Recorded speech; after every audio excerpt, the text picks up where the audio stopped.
Good afternoon, everyone. I am thrilled to be here. And I'm going to talk about universities and their role in innovation and entrepreneurship. I'm not going to talk a lot about technology transfer because one of my colleagues from Georgetown University is here and we'll speak on that in a few minutes. But I'm going to talk about why universities absolutely must lead the way in promoting entrepreneurship and innovation in our society. And it is imperative that universities embrace entrepreneurship and innovation. And yet, we all know, and I understand you've been talking earlier today about many of the challenges that face that prospect. Universities are in some ways the absolute worst place for innovation and entrepreneurship. We understand there's nothing more opposite of an entrepreneur than a tenured faculty member. We know the culture in academia is often built around academic disciplines, right? For more than 1,000 years, our universities, not ours in America, but universities that the structure that began in Europe still exists today, where each discipline gets narrower and narrower, and you focus on the things that are really important to your discipline, and yet the problems of the world are all interdisciplinary. But our structures don't allow that cross-disciplinary activity the way they should. And there's a sense that these disciplines, many people choose to be an academic. They choose an academic career partly because they may not love commerce and business, right? There is a sense in the academy that business is not as noble of a pursuit. So when you have scientists and academics who have a chance to do something that has a commercial application, they often reject that opportunity just because of the culture that they have built their career in, and often they chose that very purposefully and deliberately. And within academia, you have the different views of the disciplines. The arts and sciences are the historic kind of leaders of academia. They often look at engineering schools or business schools as, you don't really belong here. Business schools you guys are like more vocational. It's very practical. That's not true academia. It's like the business school can be the bastard child of the academy. But then within a business school, you have its own disciplines: finance, marketing, accounting, etc. Those disciplines look at entrepreneurship as not a real discipline. You're too vocational, too practical. You're not really part of the academy. So entrepreneurship programs in universities are often the bastard of the bastard child. It just doesn't fit. Universities do not understand entrepreneurs and the way they are set up. We know that promotion and tenure processes don't reward a lot of innovation. And it's just so hard for these types of programs to fit. I work at Georgetown University. My job was to build an entrepreneurship program from its very beginning. I started 12 years ago. 25 years ago, I started the Entrepreneurship Center at the University of North Carolina in Chapel Hill. And I've worked with dozens and dozens and dozens of other universities at arm's length to help them and advise them on how to create their entrepreneurship programs. And every university has a problem creating their entrepreneurship program. That's even in the United States, where people think we're all about entrepreneurship. We still have really big problems with entrepreneurship programs in universities. Where does it fit? Is it in the business school? Well, if it's in the business school, how do you serve students who aren't studying business? Do you work with the engineering school or the sciences, or do you not? Do you have a tech transfer program? How does your entrepreneurship program work with those people? And one of the biggest challenges is, how do you create the right program that fits your university? So what I will tell you is, if we agree that universities are structurally bad as a place to start and build entrepreneurship and innovation programs, well, now let's talk about why actually should we do it? What are the good things, right? And there's really only one that is really, really important. The one reason universities are the best place to create entrepreneurship and innovation is because that's where the young people are. I mean, almost nothing else matters, right? I've had to fight faculty and deans and academic structures to build programs, but I always have students showing up. The students, the young people, and this is true anywhere in the world, right? Young people want something new and different. They're looking for new solutions because our generations have not solved all the problems in the world. Far from it, right? So the young people want something new and different. They don't necessarily want to have, they recognize they're not going to have the linear career path that maybe previous generations have had. So people want to solve problems. They want to make a social impact, right? We see this in the United States, but also all over the world. Young people don't want to just get a job and make money. That's still nice, but they also want to make a difference in the world. They want their work to have an impact. And many of them discover that entrepreneurial pursuits may be the absolute best way to make an impact. So these young people are demanding these kind of programs. They really want them. But how do you actually make that happen? How do you build these? So at Georgetown, we have kind of three pieces to our mission. We start with the core belief that entrepreneurship is among the world's most powerful forces for social impact, right? Entrepreneurs are creating value, solving problems, creating wealth, creating jobs. They're creating stuff, not just reallocating, right? It's not a mindset where, how do I get my slice of the pie? How do I win and someone else loses? That's the culture that you often find in traditional corporations, where you have to fight for your slice of the budget, or in government scenarios, right? And even in universities, right? It's like, okay, there's a zero-sum game where if I get more, that means somebody else had to get less. But the entrepreneurial mindset, of course, is let's grow the pie for everyone. So these entrepreneurs are making a difference. And our program, we believe that's the core value. It's, if you want to make a difference in the world, being an entrepreneur may be the most impactful way you can do that. So with that as our starting point, we have three big efforts that we focus on. The first is we would love for every Georgetown student to develop an entrepreneurial mindset. We don't think every student should be an entrepreneur. Not everybody should start a company. But everyone can develop an entrepreneurial mindset.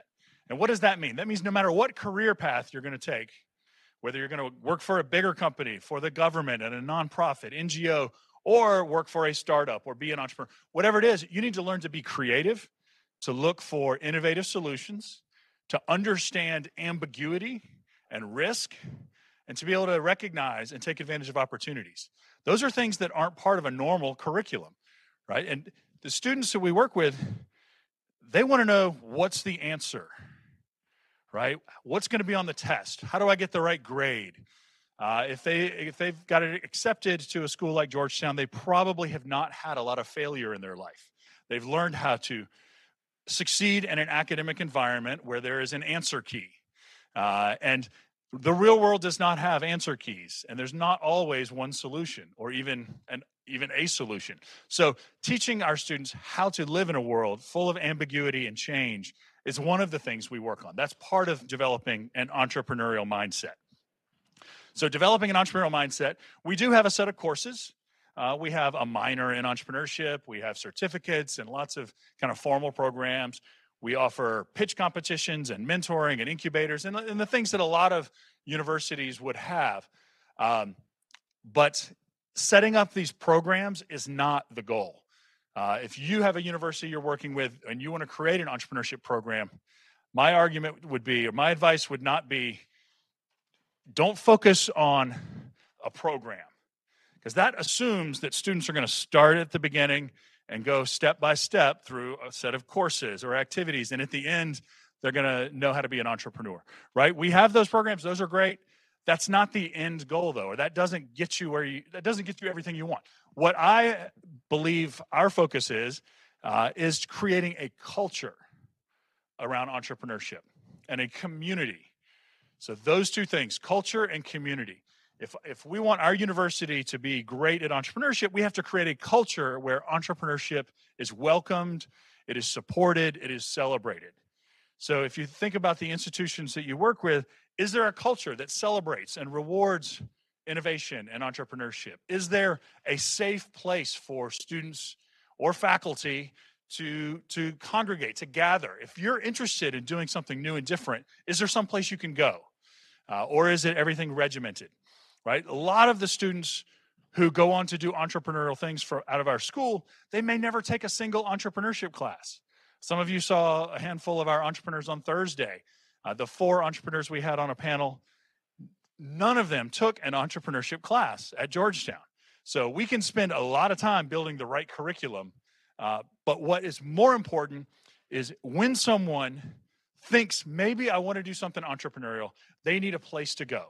And that the place to go can be as simple as a one-on-one conversation with a mentor. You can have an incubator space. There's a lot of ways to do it, but it can't be so regimented that someone has to say, oh, well, I'm in my 3rd year of study.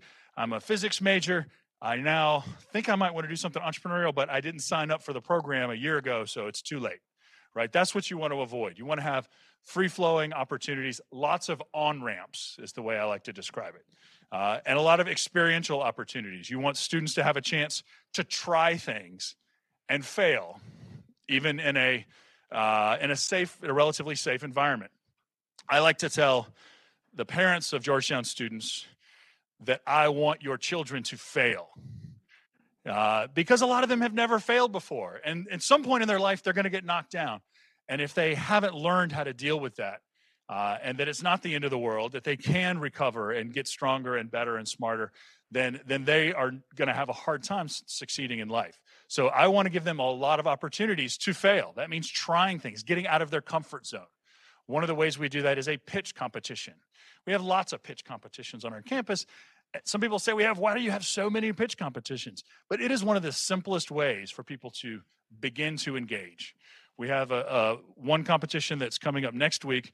We do it at the beginning of each semester where 30 or 40 student teams will stand up and make a 2-minute pitch, right? And there's no Q&A. They don't have to have a real business or business plan or anything like that. They just have to be willing to stand up and tell people what they want to do.